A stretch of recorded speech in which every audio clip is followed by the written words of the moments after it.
Hello everyone, good morning to all of you and welcome to online study point. दोस्तों, आज है 5 जुलाई और आज की इस वीडियो में हम 5 जुलाई से रिलेटेड करंट अफेयर के सभी इंपॉर्टेंट क्वेश्चन को कवर करने वाले हैं, इसलिए वीडियो को लास्ट तक देखिएगा। और यदि आप लोगों को इस वीडियो की पीडीएफ चाहिए तो आप हमारा टेलीग्राम चैनल भी ज्वाइन कर सकते हैं, जिसकी लिंक डिस्क्रिप्शन बॉक्स में दी हुई है। और यदि आप चैनल पर नए हैं तो चैनल को सब्सक्राइब कर लीजिए, साथ ही बेल आइकन दबाना बिल्कुल मत भूलिएगा, ताकि आप लोगों को हमारे किसी भी नए वीडियो की नोटिफिकेशन सबसे पहले मिल सके। तो चलिए स्टार्ट करते हैं हमारा पहला क्वेश्चन। हाल ही में अंतर्राष्ट्रीय सहकारिता दिवस ये कब मनाया गया है, यानी कि इंटरनेशनल कोऑपरेटिव डे। तो ये भी हाल ही में मनाया गया है 4 जुलाई को। और किसके द्वारा ये दिवस मनाया जाता है? यूनाइटेड नेशन यानी कि संयुक्त राष्ट्र के द्वारा। देखिए, जो संयुक्त राष्ट्र है इसके द्वारा वर्ष 1923 में जुलाई के पहले शनिवार को मनाया जाता है अंतर्राष्ट्रीय सहकारिता दिवस के रूप में। और जुलाई का जो पहला शनिवार था ये था 4 जुलाई को, और इसी दिन ये दिवस मनाया गया है। अच्छा, ये दिवस क्यों मनाया जाता है? तो जलवायु परिवर्तन यानी कि क्लाइमेट चेंजेस से निपटने के लिए जो भी सहकारी समितियां हैं जो कि अपना योगदान देती हैं, तो उनके योगदान को चिन्हित करने के लिए ये दिवस मनाया जाता है। और देखिए, इस वर्ष जो यूनाइटेड नेशन के द्वारा अंतर्राष्ट्रीय सहकारिता दिवस 2020 मनाया गया है, इस पर एक मुहिम भी चलाई जा रही है। और मुहिम का नाम क्या है? #कूप्स फॉर क्लाइमेट एक्शन। तो ये भी आप याद रखेंगे। अब यदि हम बाकी के ऑप्शन को डिस्कस करें तो 30 जून को क्या मनाया गया है? इंटरनेशनल एस्टेरॉयड डे यानी कि अंतर्राष्ट्रीय क्षुद्रग्रह दिवस, और इंटरनेशनल पार्लियामेंट्री डे यानी कि अंतर्राष्ट्रीय संसदीय दिवस। 1 जुलाई को मनाया गया है national doctors day, national chartered accountant day और नेशनल पोस्टल वर्क डे। 2 जुलाई को मनाया गया है वर्ल्ड स्पोर्ट्स जर्नलिस्ट डे। और अब जुलाई माह के पहले शनिवार को मनाया गया है अंतर्राष्ट्रीय सहकारिता दिवस यानी कि इंटरनेशनल कोऑपरेटिव डे के रूप में। नेक्स्ट है, हाल ही में भारत सरकार ने NHAI के अध्यक्ष के रूप में किसका कार्यकाल बढ़ा दिया है, यानी कि national highway authority of India. तो देखिए, इसके अध्यक्ष तो पहले ही से थे सुखबीर सिंह संधू, और अब इनका कार्यकाल बढ़ा दिया गया है। कब तक के लिए बढ़ाया गया है? तो इनका कार्यकाल 21 जुलाई 2020 से लेकर के 21 जनवरी 2021 तक के लिए, यानी कि इन 6 महीने के लिए बढ़ा दिया गया है। यदि हम बात करें सुखबीर सिंह सिंधु की, जो कि 1988 बैच के IAS ऑफिसर हैं, और अब ये फिर से NHAI के अध्यक्ष के रूप में कार्यभार संभालेंगे। यदि हम बात करें national highway authority of India की, तो इसकी स्थापना कब हुई थी? 1988 में, और हेडक्वार्टर कहाँ स्थित है? नई दिल्ली में। अब देखिए, यहाँ पर कार्यकाल बढ़ाने की बात की ही जा रही है, तो मैंने आप लोगों को बताया भी था कि प्रेजेंट टाइम में जो हमारे अटॉर्नी जनरल है के वेणुगोपाल जी, इनका कार्यकाल भी 1 साल के लिए बढ़ाया गया है। और अटॉर्नी जनरल जो कि भारत सरकार का मुख्य कानूनी सलाहकार होता है, इसका उल्लेख है आर्टिकल 76 में। यदि हम बात करें तुषार मेहता की, तो ये है हमारे प्रेजेंट टाइम में सॉलिसिटर जनरल, और इनका कार्यकाल बढ़ाया गया है 6 महीने के लिए। जो सॉलिसिटर जनरल होते हैं ये भारत सरकार के दूसरे मुख्य कानूनी सलाहकार होते हैं। यदि हम बात करें नरेंद्र बत्रा जी की, नरेंद्र बत्रा जो कि प्रेजेंट टाइम में इंटरनेशनल हॉकी फेडरेशन के अध्यक्ष हैं, और इनका कार्यकाल भी अभी हाल ही में 1 साल के लिए बढ़ा दिया गया है। तो ये भी आप याद रखेंगे। और एक चीज़ आप ध्यान रखिए, जो वीकली रिवीजन करंट अफेयर की वीडियो है ये इसी रविवार को यानी कि आज ही के दिन शाम को 7 बजे अपलोड होगी, तो इसे आप देखना बिल्कुल मत भूलिएगा। इस वीडियो में 1 हफ्ते के पूरे करंट अफेयर का रिविजन कराया जाएगा। नेक्स्ट है, हाल ही में किस देश के प्रधानमंत्री जिनका नाम है एडवर्ड फिलिप, इन्होंने अपने पद से इस्तीफा दे दिया है? तो देखिए, ये प्राइम मिनिस्टर थे फ्रांस के, जिन्होंने कि अब इस्तीफा दे दिया है। तो यदि हम बात करें फ्रांस की, तो कैपिटल क्या है? पेरिस। और ये किस नदी के किनारे बसा हुआ है? तो ये बसा हुआ है सीन नदी के किनारे। करेंसी है यूरो। और प्रेसिडेंट कौन है? तो ये है इमैनुअल मैक्रोन। यदि आप लोगों को याद होगा तो मैंने आप लोग बताया भी था, जो यूनाइटेड नेशन है यानी कि संयुक्त राष्ट्र, इसने 2018 में जो भारत के प्राइम मिनिस्टर है नरेंद्र मोदी जी, और जो फ्रांस के राष्ट्रपति है इमैनुअल मैक्रोन, इन दोनों को ही संयुक्त रूप से champions of the earth award से सम्मानित किया था। और क्यों सम्मानित किया था? सोलर अलायंस के क्षेत्र में कार्य करने के लिए। फ्रांस से रिलेटेड एक और फैक्ट आप याद रख सकते हैं, इस वर्ष का जो फेड कप रहा था ये जीता था फ्रांस ने ही।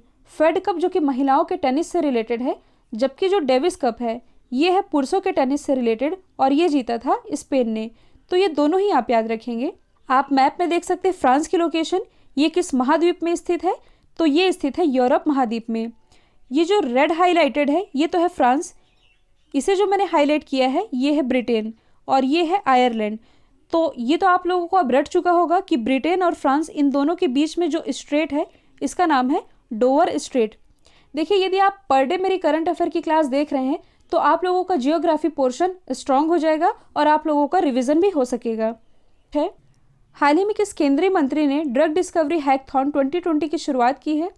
तो देखिए, इसकी शुरुआत अभी हाल ही में की गई है मानव संसाधन विकास मंत्रालय के द्वारा और इस हैकथॉन को लॉन्च किया है रमेश पोखरियाल निशंक, जो कि प्रेजेंट टाइम में हमारे एचआरडी मिनिस्टर हैं, और डॉक्टर हर्षवर्धन, जो कि प्रेजेंट टाइम में हमारे केंद्रीय स्वास्थ्य मंत्री हैं। इनके द्वारा इसे लॉन्च किया गया है। देखिए, जो ड्रग डिस्कवरी हैकथॉन है ये अपने तरह की एक पहली राष्ट्रीय पहल है जो कि दवा की खोज की जो प्रक्रिया होती है, यानी कि किसी भी दवा को खोजने का जो प्रोसेस होता है उसे आसान बनाने के लिए शुरू की गई है। और देखिए, ये एक ओपन प्लेटफॉर्म है उन लोगों के लिए जो कि शोध करता है, यानी कि जो रिसर्चर है, जो शोध करता है, उनके लिए ये एक ओपन प्लेटफॉर्म है और ये स्टार्ट की गई है दवा की खोज की प्रोसेस को आसान बनाने के लिए। यदि हम बात करें रमेश पोखरियाल जी की, तो इनकी कॉन्स्टिट्यूंसी क्या है? हरिद्वार, उत्तराखंड। और मैंने आप लोगों को ये भी बताया था कि हाल ही में इनके द्वारा एक पोर्टल भी लॉन्च किया गया है। पोर्टल का नाम क्या है? युक्ति और युक्ति 2.0। ये दोनों ही लॉन्च किए हैं रमेश पोखरियाल जी ने। यदि हम बात करें डॉक्टर हर्षवर्धन की, जो कि प्रेजेंट टाइम में हमारे केंद्रीय स्वास्थ्य मंत्री हैं, तो इनके द्वारा भी हाल ही में कोविड कथा नामक एक पुस्तक लॉन्च की गई है। साथ ही WHO यानी कि वर्ल्ड हेल्थ ऑर्गेनाइजेशन की जो कार्यकारी समिति है इसके अध्यक्ष बनाए गए हैं डॉक्टर हर्षवर्धन ही। नेक्स्ट है, हाल ही में संयुक्त राष्ट्र में भारत के स्थायी प्रतिनिधि के रूप में किसे नियुक्त किया गया है? तो देखिए, ये भी हाल ही में नियुक्त किए गए हैं इंद्रमणि पांडे। जो इंद्रमणि पांडे है ये 1990 बैच के IFS ऑफिसर हैं और यही अब हाल ही में जेनेवा में भारत के स्थायी प्रतिनिधि बन गए हैं। और इससे पहले जो राजीव के चंदर थे, राजीव के चंदर ये थे जेनेवा में भारत के स्थायी प्रतिनिधि, जिनका 3 साल का कार्यकाल पूरा हो चुका है। और अब इंद्रमणि पांडे बन गए हैं जेनेवा में भारत के स्थायी प्रतिनिधि। यदि हम बात करें संयुक्त राष्ट्र की यानी कि यूनाइटेड नेशन की, तो इसकी स्थापना हुई थी 24 अक्टूबर 1945 में और इसलिए 24 अक्टूबर को मनाया जाता है यूनाइटेड नेशन डे के रूप में। हेडक्वार्टर कहाँ स्थित है? न्यूयॉर्क में। डायरेक्टर जनरल तो ये हैं एंटोनियो गुटेरेस और ये बिलोंग करते हैं पुर्तगाल से। यूनाइटेड नेशन की कुल मेंबर कंट्रीज़ है 193 और जो 193rd मेंबर कंट्री है ये है दक्षिणी सूडान। एक चीज़ आप करंट से रिलेट कर सकते हैं, अभी हाल ही में जो केरल की हेल्थ मिनिस्टर है, नाम मैंने आप लोग बताया था के सैलजा, इन्हें अभी हाल ही में यूनाइटेड नेशन के द्वारा सम्मानित किया गया है। और क्यों सम्मानित किया गया है? कोविड-19 की रोकथाम के लिए इन्होंने जो प्रयास किए हैं, इनके प्रयासों के लिए इन्हें सम्मानित किया है यूनाइटेड नेशन ने। तो ये भी आप याद रखेंगे। अब यदि हम बाकी के 2 ऑप्शन को डिस्कस करें तो हाल ही में जो दिया मिर्जा है ये तो UNEP में भारत की गुडविल एम्बेसडर तो थी ही, लेकिन इनका कार्यकाल अभी हाल ही में एक्सटेंड कर दिया गया है। गुडनी जोहानसन, तो अभी हाल ही में जो गुडनी जोहानसन है ये आइसलैंड के दोबारा से राष्ट्रपति बनाए गए हैं।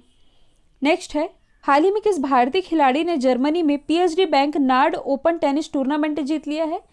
तो ये भी हाल ही में जीत लिया है सुमित नागल ने। सुमित नागल जो कि एक टेनिस प्लेयर हैं। और देखिए, कोविड-19 महामारी के दौरान इन्होंने ये प्रतियोगिता जीती है और इस महामारी के बीच कोई भी इंटरनेशनल टूर्नामेंट जीतने वाले ये पहले भारतीय बन गए हैं, सुमित नागल। अब यहाँ से इम्पॉर्टेंट है जर्मनी। तो यदि हम बात करें जर्मनी की, तो आप मैप में देख सकते हैं इसकी लोकेशन, ये स्थित है यूरोप में। आप कनेक्ट करना सीखिए चीज़ों को, आपको चीज़ें बेहतर याद होंगी। अभी मैंने डिस्कस किया था फ्रांस के बारे में, यहाँ पर जो मैंने हाईलाइट किया है ये है फ्रांस, ये है ब्रिटेन, ये है आयरलैंड। अब ये है जर्मनी। जर्मनी के ऊपर में यदि आप देखेंगे तो ये है बाल्टिक सागर और ये है नॉर्थ सी। जर्मनी की कैपिटल क्या है? तो ये है बर्लिन, करेंसी है यूरो। और यहाँ की चांसलर कौन है? तो ये हैं एंजेला मर्केल। और मैंने आप लोग बताया भी था कि हाल ही में फोर्ब्स के द्वारा विश्व के सबसे शक्तिशाली महिलाओं की लिस्ट जारी की गई है, जिसमें कि एंजेला मर्केल है टॉप पर, जबकि भारत की जो वित्त मंत्री है निर्मला सीतारमण जी, ये है 34वें स्थान पर। तो जर्मनी से रिलेटेड ये सारे फैक्ट हो गए। अब हम बाकी ऑप्शन को भी डिस्कस कर लेते हैं। जो भारत की PV सिंधु है, BWF यानी कि बैडमिंटन वर्ल्ड फेडरेशन में गोल्ड जीतने वाली ये पहली भारतीय बनी थी। जो विनेश फोगाट हैं, टोक्यो ओलंपिक जो कि अगले वर्ष होने हैं, टोक्यो ओलंपिक में क्वालिफाई करने वाली ये पहली एथलीट बनी है। और यदि हम बात करें भारतीय महिला हॉकी टीम की जो कैप्टन है रानी रामपाल की, तो अभी हाल ही में इन्हें world games athlete of the year के रूप में चुना गया है। और world games athlete of the year के रूप में चुने जाने वाली ये विश्व की पहली हॉकी प्लेयर भी बनी है, तो ये भी आप याद रखेंगे। नेक्स्ट है, हाल ही में रसिया में संविधान संशोधन की मंजूरी मिलने के बाद जो वहाँ के प्रेसिडेंट हैं व्लादिमीर पुतिन, ये कब तक रशिया के राष्ट्रपति बने रह सकते हैं? तो अभी जो संशोधन हुआ है इसके अनुसार ये राष्ट्रपति पद पर बने रह सकते हैं 2036 तक। देखिए, जो व्लादिमीर पुतिन है ये 1999 से लेकर के 2000 तक और 2008 से लेकर के 2012 तक इस कार्यकाल तक ये रसिया के प्राइम मिनिस्टर रहे थे। और इसके बाद 2012 से लेकर के अभी तक ये रसिया के प्रेसिडेंट के रूप में कार्यभार संभाल रहे हैं। और अब 2036 तक ये पद पर बने रह सकते हैं, ऐसा संशोधन हुआ है रशिया में। अच्छा, रसिया की जो संसद है इसका नाम क्या है? तो इसका नाम है ड्यूमा। रशिया की हम यदि बात करें तो ये भी स्थित है यूरोप महाद्वीप में ही, कैपिटल है मॉस्को, करेंसी है रूबल। और अभी हाल ही में यहाँ के नए प्राइम मिनिस्टर बनाए गए हैं मिखाइल मिशुस्टिन। भारत और रशिया के बीच 2 एक्सरसाइज होती है, एक्सरसाइज का नाम है इंद्रा और एविया इंद्रा। रशिया से रिलेटेड आप और क्या याद रख सकते हैं? देखिए, जो रशिया है, रशिया में ही यूरोप की सबसे लंबी नदी बहती है, इसका नाम है वोल्गा रिवर, क्योंकि रशिया यूरोप महाद्वीप में ही स्थित है। तो रशिया से रिलेटेड ये फैक्ट आप याद रखेंगे। नेक्स्ट है, हाल ही में किस एयरलाइन ने टफ कुकी अभियान की शुरुआत की है? तो देखिए, इसकी शुरुआत अभी हाल ही में की गई है इंडिगो एयरलाइन के द्वारा। और इस अभियान के अंतर्गत जो इंडिगो एयरलाइन है ये 31 जुलाई 2020 से लेकर के 31 दिसंबर 2020 तक जो भी डॉक्टर्स और नर्सेस हवाई यात्रा करेंगे उनके किराए में 25% तक की छूट देगी, क्योंकि डॉक्टर्स और नर्स ही हैं जो कि कोविड-19 महामारी के दौरान अपनी जान जोखिम में डालकर 24 घंटे अपनी सर्विस दे रहे हैं। और इसी के लिए ये टफ कुकी अभियान की शुरुआत की है इंडिगो ने, और इस अभियान का नाम भी रखा गया है इंडिगो एयरलाइन के ही द्वारा। यदि हम बात करें इंडिगो एयरलाइन की, तो इसकी स्थापना हुई थी 2005 में, लेकिन संचालन शुरू हुआ था 2006 से।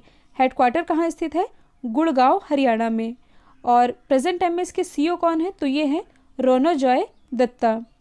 अब यदि हम बाकी के एयरलाइंस को डिस्कस करें तो हाल ही में जो एयर इंडिया है, एयर इंडिया के नए सीएमडी बनाए गए हैं, इनका नाम क्या है? राजीव बंसल। यदि हम बात करें गो एयर एयरलाइन की, तो हाल ही में जो विनय दुबे हैं ये बनाए गए हैं गो एयर एयरलाइन के सीईओ। विस्तारा एयरलाइन से आप ब्रांड एम्बेसडर याद रख सकते हैं, जो बॉलीवुड अभिनेत्री हैं दीपिका पादुकोण, ये है विस्तारा की ब्रांड एम्बेसडर। और इसे मैंने आप लोगों को ट्रिक से भी याद कराया था। विस्तारा में क्या आता है? Star, STAR। और दीपिका पादुकोण ये एक बॉलीवुड स्टार ही है और यही है विस्तारा की ब्रांड एम्बेसडर, तो ये भी आप याद रखेंगे। नेक्स्ट है, हाल ही में किस मंत्रालय के द्वारा संकल्प पर्व की शुरुआत की गई है? तो देखिए, इसकी शुरुआत अभी हाल ही में की गई है संस्कृति मंत्रालय के द्वारा। और ये जो संकल्प पर्व है ये 28 जून से लेकर के 12 जुलाई तक मनाया जा रहा है। और ये संकल्प पर्व प्रधानमंत्री नरेंद्र मोदी जी के आह्वान पर स्टार्ट किया गया है, जिसमें कि अपने ऑफिस या घर के पास जहाँ कहीं भी पॉसिबल हो कम से कम 5 पेड़ लगाए जाएं, ताकि ग्रीनरी यानी कि हरियाली को बढ़ावा मिल सके। और इसी की शुरुआत की है संस्कृति मंत्रालय ने। तो आप लोगों को ये भी मालूम होना चाहिए कि प्रेजेंट टाइम में हमारे संस्कृति मंत्री कौन है? तो देखिए, केंद्रीय संस्कृति और पर्यटन राज्य मंत्री ये है प्रहलाद सिंह पटेल। और प्रहलाद सिंह पटेल इनकी कॉन्स्टिट्यूंसी क्या है? दमोह, मध्य प्रदेश। और अभी हाल ही में यानी कि अक्टूबर 2019 की ही बात है, जो ब्रिक्स संस्कृति मंत्रियों की बैठक आयोजित की गई थी, इसमें भारत की तरफ से पार्टिसिपेट किया था प्रहलाद सिंह पटेल जी ने ही, तो ये भी आप याद रखेंगे। कल मैंने आप लोगों से पूछा था हाल ही में आयरलैंड के प्राइम मिनिस्टर कौन बनाए गए हैं, तो इसका राइट आंसर था माइकल मार्टिन। अब आप लोगों के लिए आज का सवाल है, हाल ही में किस बैंक ने किसानों के लिए ई किसान धन एप्लीकेशन लॉन्च किया है? तो इसका आंसर जो भी है कमेंट बॉक्स में दीजिएगा। और यदि ये वीडियो आप लोगों को अच्छा लगा है तो एटलीस्ट एक स्टडी रिलेटेड ग्रुप में शेयर जरूर करिएगा, साथ ही अपना फीडबैक भी ज़रूर दीजिएगा। तो आज के लिए इतना ही। Thank you so much.